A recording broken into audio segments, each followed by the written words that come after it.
professional solicitors, fundraising counsels, all who solicit in Maryland and who are interested.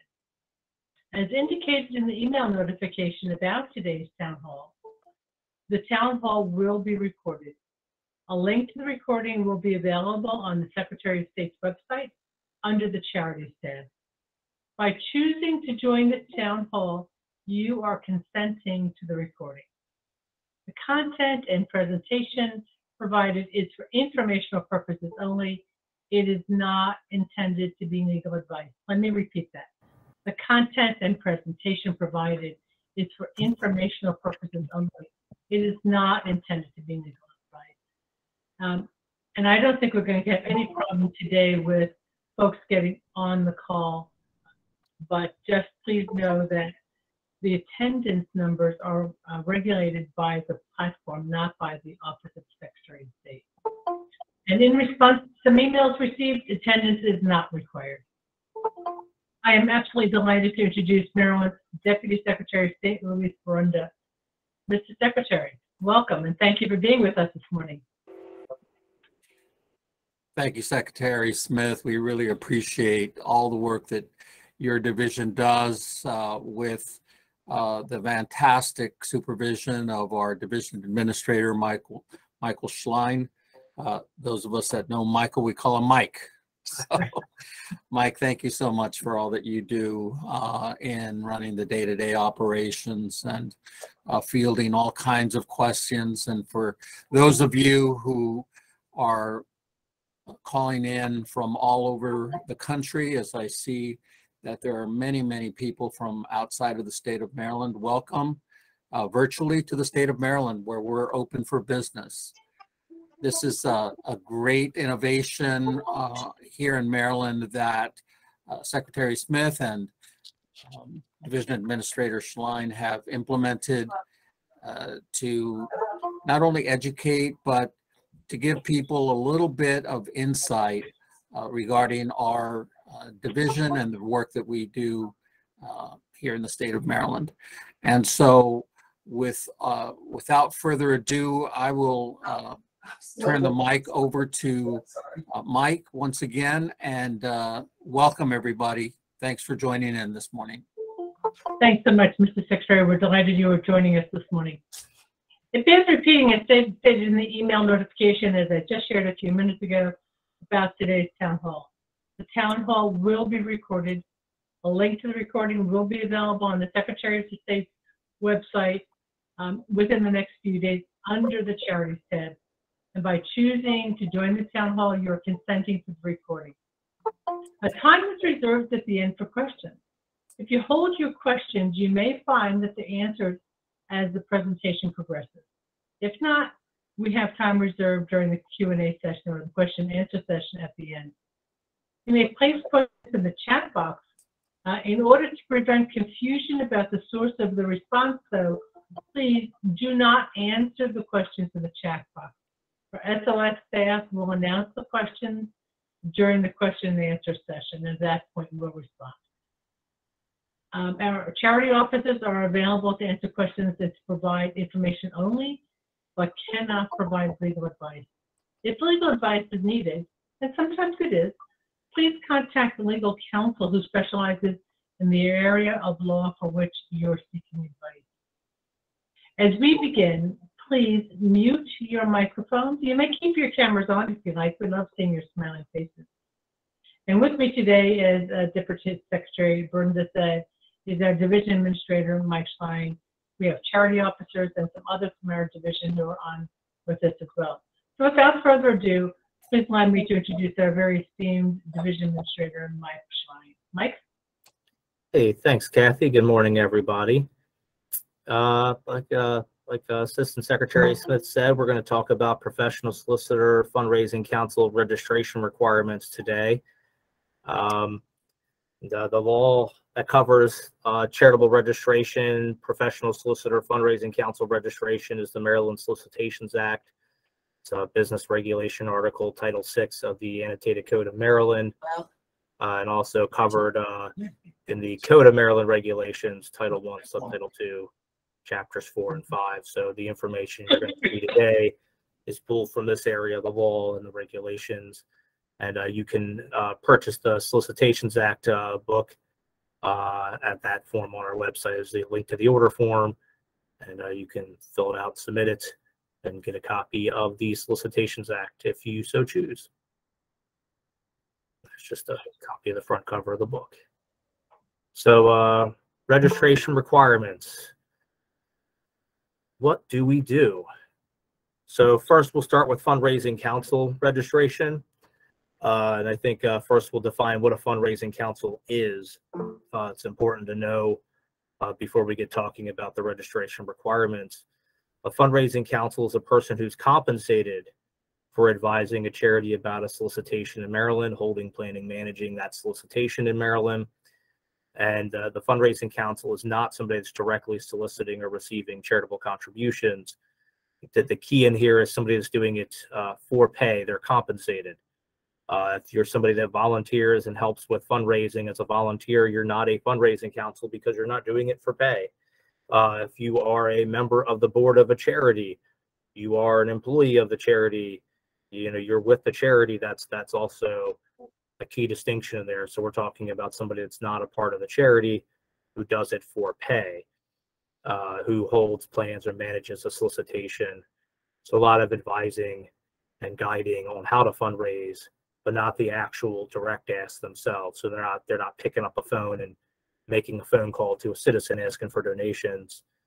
They're holding, planning, or managing, advising, but not actually direct soliciting. So fundraising councils have to annually register with the office, and annually they're going to file certain items. An application to register is going to have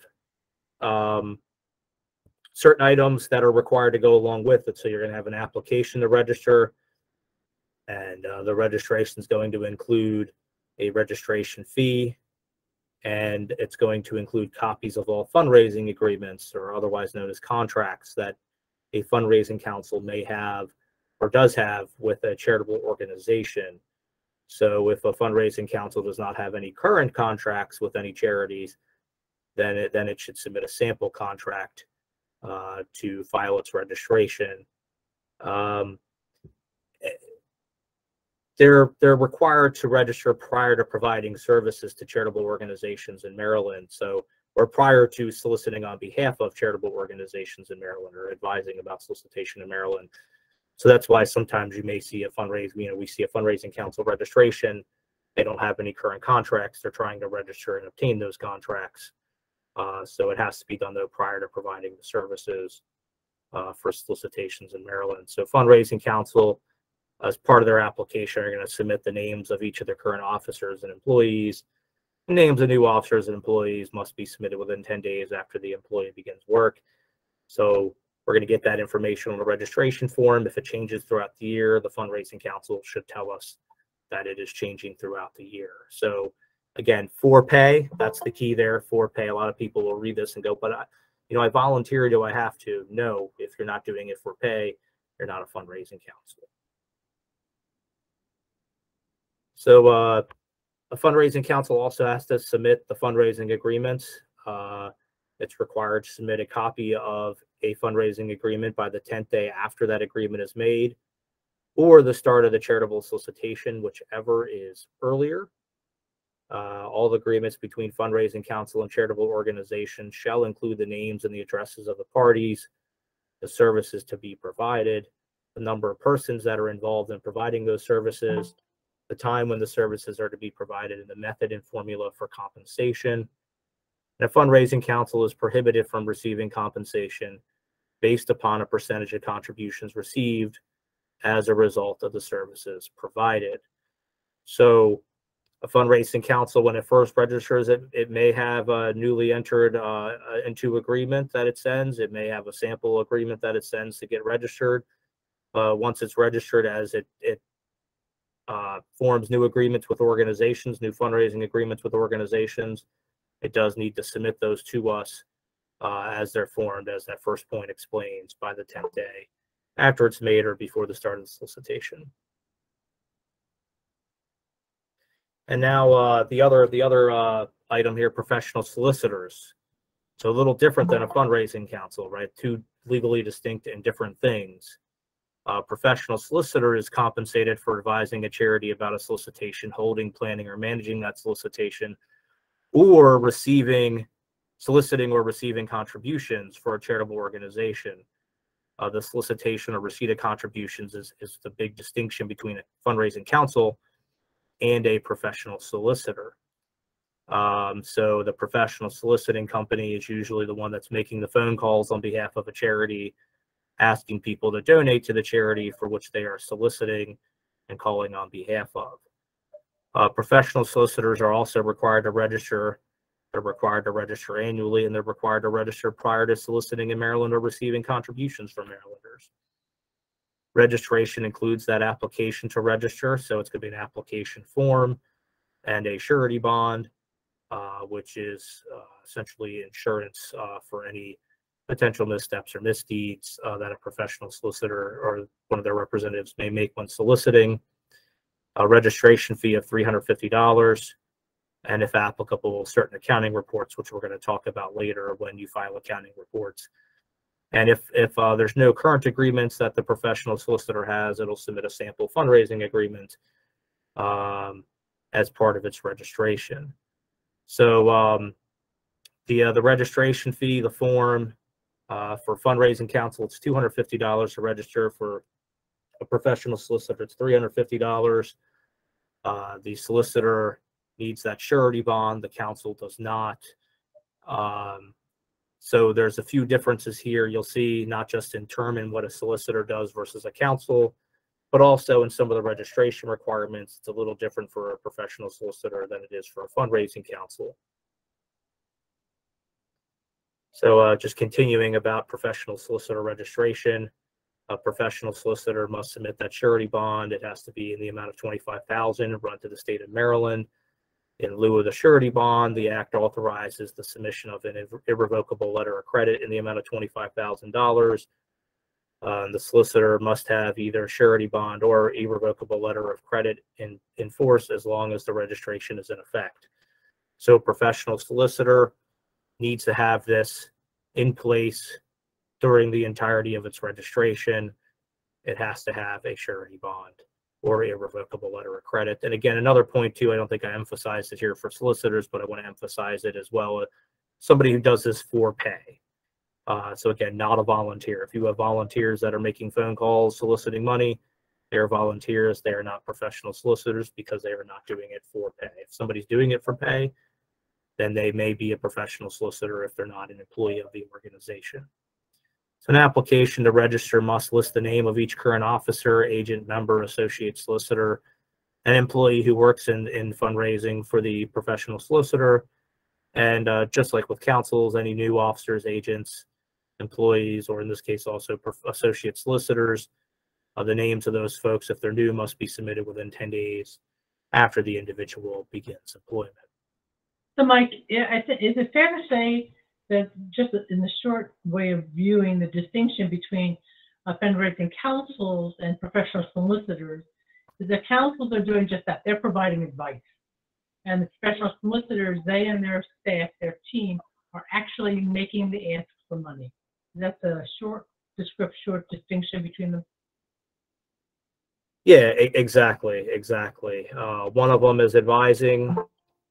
One of them is they may be advising, but is also making the ask for the donation. The professional solicitor is making the ask for the money.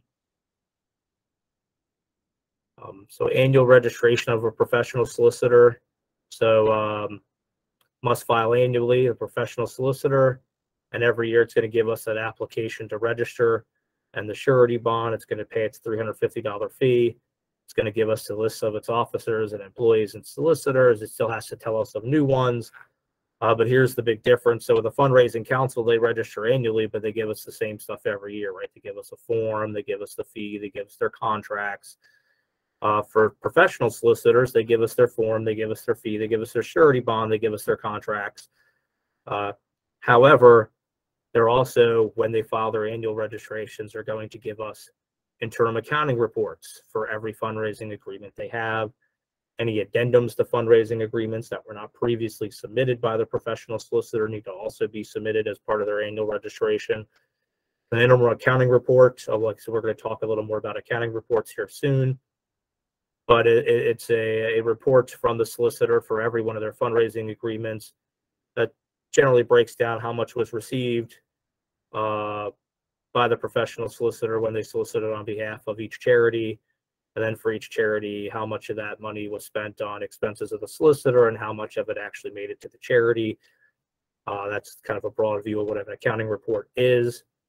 And if a professional solicitor has, let's say, 5 active contracts that they're soliciting on behalf of in the state of Maryland, then they're going to have 5 interim accounting reports when they file their annual registration, one for each charitable organization with which they have an agreement. You know, addendums to fundraising agreements, it could be anything. A lot of times we'll see an addendum that maybe extends the contract an extra year or two. Is a frequent type of addendum to an agreement that we see, just extending the length. But an addendum to a contract could be any change to that contract. So some common mistakes we see: failing to timely submit the contracts, not submitting all the required attachments or addendums. And the other one we see is not providing the scripts or the text of charitable solicitations. There's a section of the Annotated Code of Maryland here, the Solicitations Act, that requires that the text that a professional solicitor or associate solicitor uses in a charitable solicitation be a part of or be attached to that fundraising agreement that it has with the charity. So there should be some type of approved text and script that is a part of the contract between the charity and the professional solicitor to comply with Maryland law. Submission of fundraising agreements. So again, talking a little more about fundraising agreements specific to professional solicitors. Professional solicitor is required to submit each fundraising agreement by the 10th day after that agreement is made or the start of the charitable solicitation, whichever is earlier. So same exact thing as a fundraising counsel in that sense. Still have to give it to us by the 10th day after the agreement's made or the start of the solicitation, whichever is earlier. The text that a professional solicitor or associate solicitor uses in a charitable solicitation shall be attached to that fundraising agreement. And there are certain things that Maryland law requires be in the script of a professional solicitor or associate solicitor. And those are the following items: the name of the charitable organization for which the solicitation is made. I know that seems obvious, right? If you're calling on behalf of a charity, you need to say that charity's name, right? We need to know who the solicitor is calling on behalf of. Which charity is it? The specific charitable purpose that is to be advanced with the charitable contributions, that has to be stated. And a statement that the person who solicits charitable contributions is a paid fundraiser and on request will provide a copy of the charitable organization's financial statement. So all these items need to be included in a script that the professional or associate solicitor is going to use when soliciting, and that script or that spoken script should be in the contract, in the fundraising agreement between the charitable organization and the professional solicitor. So a couple more items here. An agreement between a professional solicitor and a person engaged to receive or hold contributions resulting from the professional solicitor's fundraising agreement with the charity shall be attached to the fundraising agreement submitted to the Secretary of State. And all agreements between professional solicitors and charitable organizations need to include the names and addresses of the parties, minimum percentage of the gross receipts from the solicitations that will be used by the charitable organization exclusively to advance its purpose, and that text that the solicitor or associate solicitor will use in its charitable solicitation. That first item, people may be more familiar with the term caging company. So there might be a situation where the professional solicitor has engaged a third party to receive those contributions that are to be deposited into the charity's account, frequently referred to as a caging company. And that's what that first point is referring to. They're going to receive and hold the contribution to be provided to the charity as a result of the professional solicitor's solicitation. So before starting that public solicitation for a charity, the solicitor must submit a fundraising notice for each fundraising campaign. So this is something that's different than an application to register, right? The solicitor registers, and as it acquires new contracts, it has to provide those contracts. Generally, that's going to be done along with this fundraising notice, because the fundraising notice form must be submitted for each fundraising campaign. So we have a solicitor, they engage in a new contract with a charity. They're going to start soliciting on that charity's behalf. So that's a fundraising campaign. They're going to give us a fundraising notice form that's going to describe certain things about that fundraising campaign. And with that, a copy of the contract. That is the agreement between the charity and the solicitor, the professional solicitor, to conduct that fundraising campaign. It's going to submit any copies of subcontracts or other contracts in furtherance of the agreement between the charity and the solicitor. So a professional solicitor may subcontract to somebody else to make calls as part of this fundraising agreement. That's fine as long as those subcontracts are provided. And any of the caging agreements. So we referenced on that prior slide, caging companies, the caging agreement, which is the agreement between the solicitor or charity or both to engage a third party to receive or hold the contributions resulting from that agreement between the charity and the solicitor. And Mike, I think the takeaway on this slide is that these documents need to be provided before the solicitation begins. So they cannot be submitted afterwards. They must be submitted before the solicitation begins. Right, right. Yep. Need to tell us up front that this is going to happen. So professional solicitor accounting reports, mentioned these earlier. Professional solicitors under Maryland law are required to submit final and interim accounting reports. Those reports account for funds received and dispersed during certain periods of time of the fundraising campaign. And the accounting report form, there's one form that you would use. It's the same form you use for interim and final accounting reports. So it's one form, and on that form, you're going to indicate if it's an interim or a final accounting report. The solicitor should indicate which one it is on that accounting report that it's submitting. A final accounting report is required within 3 months after the end of a fundraising campaign and must account for all funds received and dispersed during the entire fundraising campaign. So if that's a multi-year campaign, that final accounting report is going to include everything from that campaign that was received and how it was dispersed and distributed. So how much went to the solicitor, how much went to the charity. The professional solicitor and authorized representative of the charity both must sign that accounting report. So they're signing and certifying that the details on that report are accurate.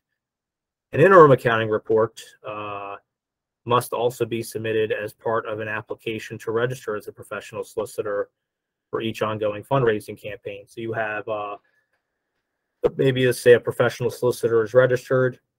That registration is good for 1 year. Now we made it to that year, and the professional solicitor must register again because it has to register annually. And it has, I gave an example earlier, they have 5 contracts and they have to submit 5. So they would be submitting 5 interim accounting reports for those ongoing contracts.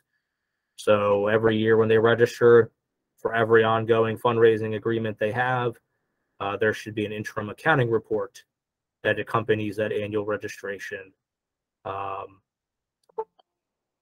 each and every year for each and every contract. And that interim accounting report also must be signed and certified by both the solicitor and the authorized representative of the charity.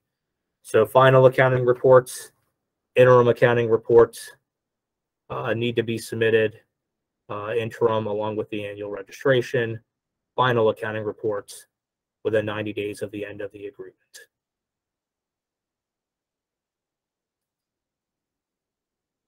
So charitable solicitation record. So there's another a thing that a professional solicitor needs to keep for every fundraising drive, campaign, or event. The Solicitations Act requires that a solicitor keep these following records. So compensation received for the services rendered and expenses incurred, name and address of each associate solicitor, amount of the compensation paid to each associate solicitor, and the dates when payments were made. name and address and telephone number of each person solicited who made a pledge or charitable contribution, date of each charitable solicitation, each amount pledged or contributed, and if a refund was requested, the date the refund was made. So just a list of items that a professional solicitor should keep, or must keep, I should say, for each fundraising campaign. And those records shall be kept for at least 3 years after the end of the fundraising drive, campaign, or event. So keeping these records, keeping them for 3 years beyond the end of that fundraising campaign, drive, or event. So one other item here that's a little different than a fundraising counsel and a professional solicitor is something called a public safety solicitor. And a public safety solicitor is a professional solicitor, but one that raises money specifically on behalf of public safety organizations. So I should explain a little more clearly there. A public safety solicitor is legally, it's a distinctly different thing from a professional solicitor. But what I mean by what I said is in terms of what they do, what a public safety solicitor is doing on behalf of public safety organizations is generally what a professional solicitor is doing on behalf of charitable organizations. What is a public safety organization? That would be, for example, your local volunteer fire company, maybe your local FOP lodge or professional firefighters union.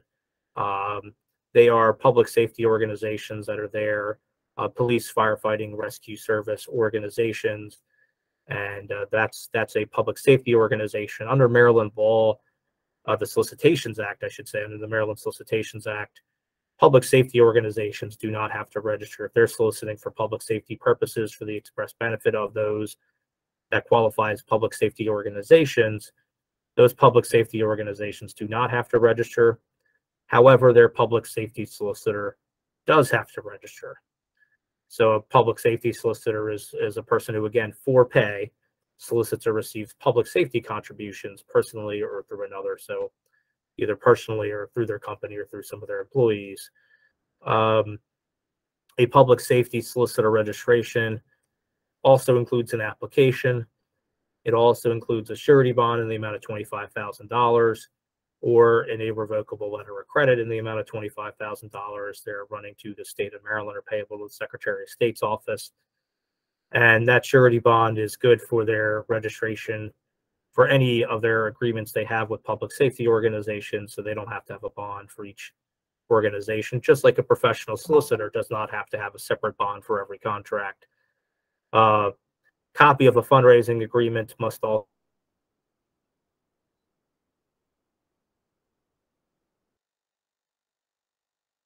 fee of $100 for each application. The big difference here too for public safety solicitors is they're submitting a separate application for each contract that they have. So if I have contracts with 3 organizations, I'm submitting 3 applications, 1 for each contract, and along with that application, I'm submitting a copy of the contract and paying $100 each. So if in that case we had 3, it'd be $300 fee, $100 for each of those agreements. And each registration also expires on the first day anniversary of its approval date. So whether it's for professional solicitors, fundraising counsels, public safety solicitors, registration is good for 1 year from its approval date. So public safety solicitor, again, for public safety organizations. So a good way to think about it, sometimes folks get a little confused on, am I a professional solicitor or am I a public safety solicitor? Well, if you're soliciting for a public safety organization that does not have to register under the Solicitations Act, you're a public safety solicitor. If you're soliciting for an organization that has to register as a charitable organization under the Solicitations Act, you're a professional solicitor. And you could be both. You could be a professional solicitor, you could be a fundraising counsel, you could be a public safety solicitor, you could be one of them, you could be 2 of them, you could be 3 of them.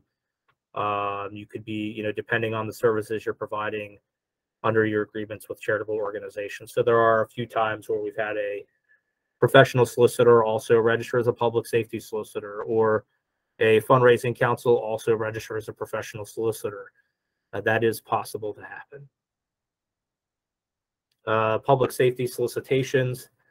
Public safety solicitor shall include in all written solicitations and receipts for public safety contributions certain items Those items are a toll-free number of the public safety solicitor within the local area code in which that public safety contribution is solicited, so that individuals and businesses can obtain verification of the authenticity of that public safety solicitation or make a complaint about it.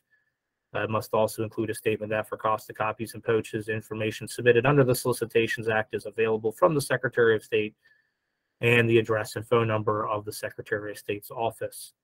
So any of those written solicitations from a public safety solicitor need to have that information.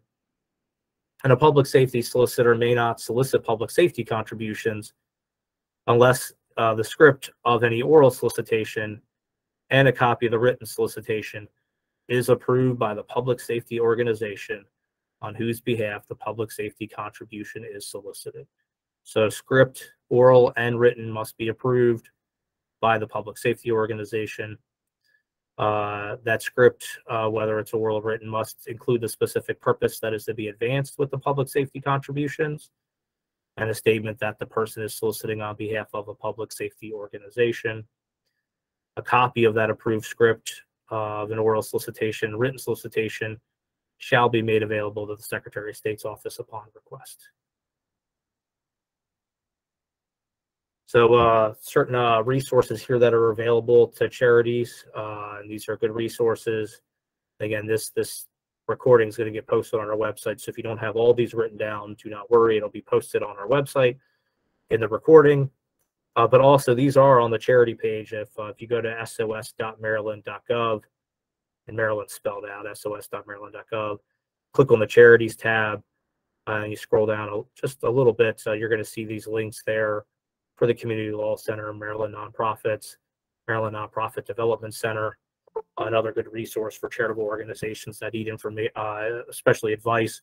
Your local bar association, there's usually some attorneys there in the bar that have some familiarity with business, maybe even nonprofit business law, that could provide you advice.